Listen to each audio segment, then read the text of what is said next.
महाबोधि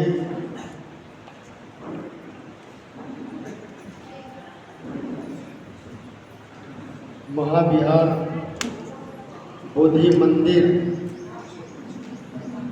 को मुक्त कराने के लिए आज के बैठक का सम्मानित अध्यक्ष, सम्मानित सभी मंचासी और सम्मानित इस बैठक में आए हुए सभी अम्बेडकर को मानने और चाहने वाले लोग, मीडिया के साथी, आप सभी लोगों को नमो बुद्धाय, जय भीम, जय भारत, जय संविधान। साथियों, आज हम यहाँ इकट्ठा हुए हैं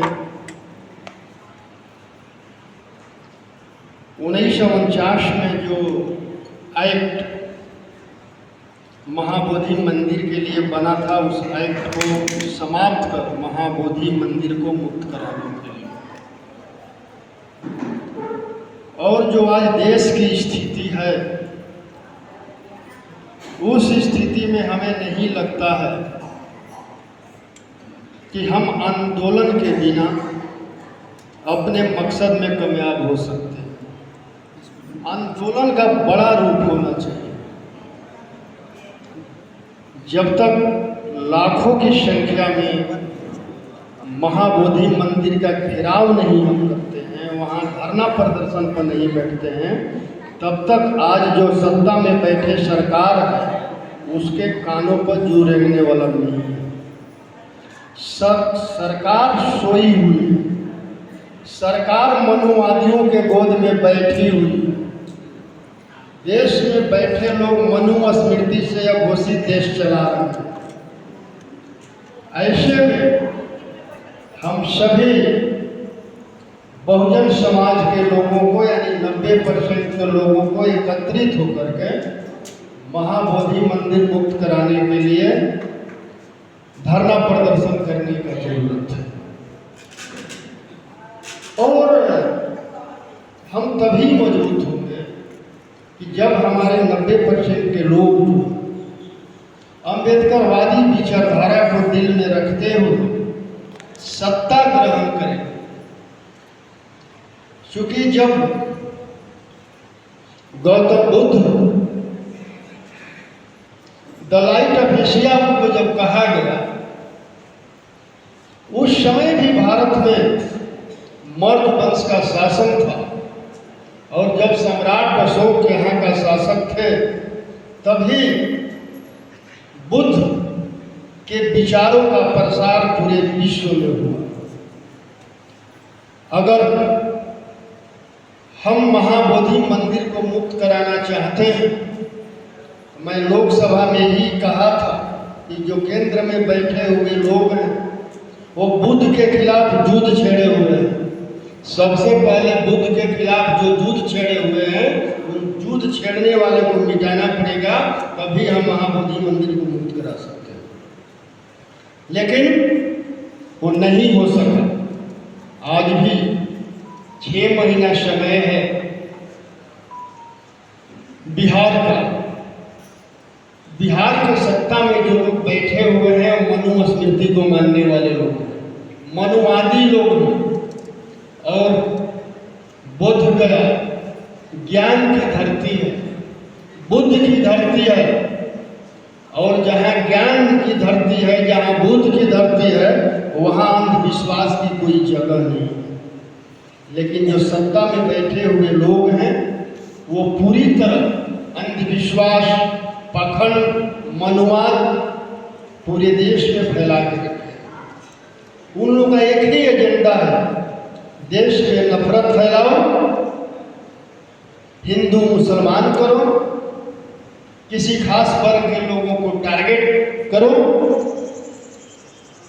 तो आने वाले समय में अगर हमें महाबोधि मंदिर मुक्त कराना है, आंदोलन को तेज करना होगा, और आंदोलन को तेज करते हुए बिहार में मनुवादियों के सत्ता के खिलाफ अम्बेडकरवादी सत्ता कायम करना होगा। क्या आप लोग तैयार हैं अम्बेडकरवादी सत्ता कायम करने के लिए? तो कैसे करेंगे? बैठकर नहीं होगा, गांव गांव में जाना पड़ेगा। गौतम बुद्ध जी ने कहा था कि आप लोग बिखर जाओ, बिखरना पड़ेगा और बिखर कर अपना ज्ञान गांव-गांव में जाकर फैलाना पड़ेगा कि बुद्ध ही हमारा धर्म है, बुद्ध धर्म ही हमारा धर्म है और इंसानियत ही इंसानियत से बड़ा कोई धर्म है। बुद्ध जी ने कहा था कि मानव मानव सब एक है और आज जो सत्ता में बैठे लोग हैं वो कहते हैं कि हम सबसे ऊपर हैं, कोई थोड़ा सा और नीचे है, कोई और नीचे है और हम सब 90% के लोग सबसे नीचे। आप समझिए कि आज देश में इतने नफरत फैलाने वाले लोग हैं, हमारे ही भाई को हमारे खिलाफ खड़ा कर पूछना चाहिए उनको, जो हिंदू मुसलमान की बात करते हैं, जो बांटने की बात करते हैं, कि जब सावित्रीबाई फूले ने विद्यालय में पढ़ाने के लिए जाती थी तो उन पर गोबर और पत्थर फेंकने वाला कौन था? कोई मुसलमान था? जब बाबा भीमराव अम्बेडकर विद्यालय में पढ़ने जाते थे तो उनको बाहर खिड़की पर खड़े होकर करके पढ़ने के लिए मजबूर करने वाला लोग कौन था? कोई मुसलमान था, कोई सिख था, कोई ईसाई था? और जब अमर शहीद जगदेव प्रसाद जी ने 90% के लोगों के लिए 90% का हक हिस्सारी का बात किया, उनका हत्या करने वाले लोग कौन थे? कोई मुसलमान थे, कोई सिख थे, कोई ईसाई थे? कौन लोग थे? और जब कर्पूरी ठाकुर जी बिहार का मुख्यमंत्री बने और आरक्षण दिए तो उनको भद्दी भद्दी गाली देने वाले लोग कौन थे? जो आज कर्पूरी ठाकुर जी को भारत रत्न दे रहे हैं, वही लोग कल कर्पूरी ठाकुर जी को गाली देने का काम करते थे। 90 में जब हमें वो ओबीसी को मंडल आयोग का 2 सिफारिश लागू हुआ, उस मंडल आयोग के खिलाफ दिल्ली सरकार गिराने वाला और दिल्ली से कमंडल लेकर चलने वाला कौन था? और उस कमंडल का संयोजक कौन था जो आज दिल्ली के सत्ता में बैठे हुए भारत का प्रधानमंत्री? वो 90 की बात है और आज 2025 यानी 35 साल बाद ये साबित करता है कि उन मनुवादियों के दिल में जो हम 90% के लोगों के लिए हजारों साल नफरत था, वो नफरत आज भी कायम है। महागठबंधन के सरकार ने बिहार में जातीय सर्वे करवाया और जातीय सर्वे का आंकड़ा आने के बाद ओबीसी SC ST के आरक्षण को बढ़ाकर 50% से 65% करने का काम किया। उस बढ़े हुए आरक्षण के खिलाफ हाईकोर्ट जाने वाला लोग कौन था? कोई मुसलमान था, कोई सिख था, कोई ईसाई था? तो जिन ब्राह्मणों को, जिन मनुवादियों और सामंतवादियों को आपको बढ़े हुए 15% आरक्षण बर्दाश्त नहीं हो रहा है, वो आपके घर में आकर बैठकर आपको सुख शांति ला सकता है क्या? ला सकता है? तो फिर हम क्यों बुलाते हैं अपने घर में?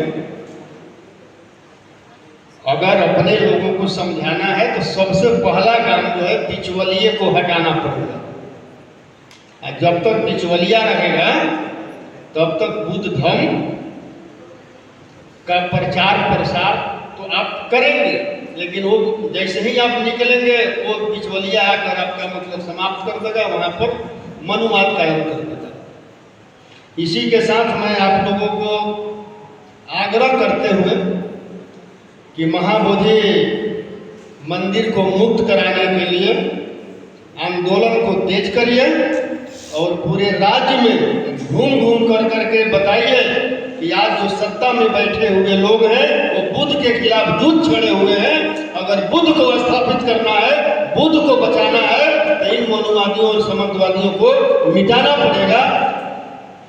इतना ही कहकर मैं अपने वाणी को विराम देता। तो बैठक रखा गया है इस कमेटी को मजबूत करने के लिए। सुशील जी हमारे बिहार में रहेंगे यहाँ, क्योंकि हमने क्षेत्र में भी प्रोग्राम दे रखा है। 3 बजे डेहरी में प्रोग्राम है, हमें निकलना है। तो बहुत बहुत धन्यवाद आप लोगों को। नमो बुद्धाय। जय भीम, जय मंडल, जय संविधान।